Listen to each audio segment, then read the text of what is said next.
আমার ঘরের অবস্থাটা একবার দেখেন। এখানে পড়ে আছে সোফার কুশন, তারপরে টেবিলের গ্লাস, ফ্লাওয়ার ভাস, বটল সব কিছু পড়ে আছে। আমার ঘরের অবস্থাটা কিন্তু ভীষণ খারাপ।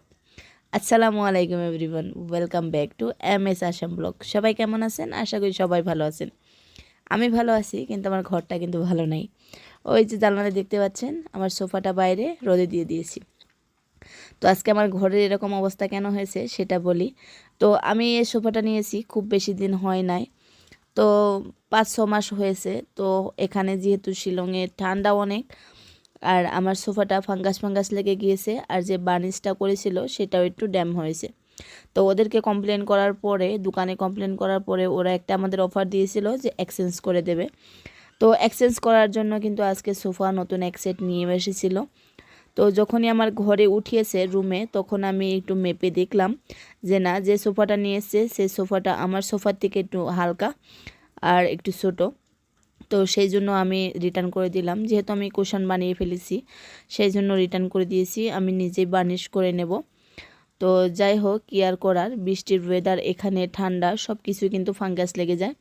আর এখানে দেখুন, এই আমার কিউট লঙ্কা গাছের কিউট কিউট লঙ্কাগুলো কেরা যেন একটা চুরি করে নিয়ে গেছে। লঙ্কা গাছটা দেখেই লঙ্কাটা চুরি হয়ে গেছে বলে মনটা কিন্তু অনেক খারাপ হলো। কি আর করার, কিছু করার নাই।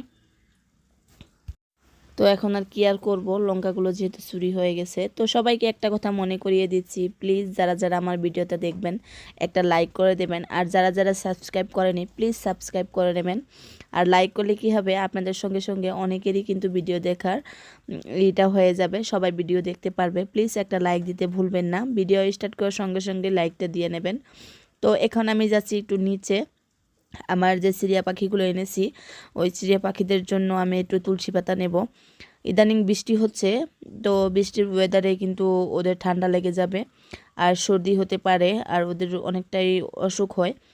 অনেক সময় অনেক চিড়িয়া কিন্তু মরে যায় এই ঠান্ডা লাগার জন্যে। শিলংয়ে কিন্তু এই চিড়িয়াগুলো পালাটা অনেক কষ্টকর হয়ে যায়। আমি আরও এনেছিলাম, আগের বারও আমার মরেছে একটা দুটো, তো এইবারও আমি আবার শখ করে কিনেছি।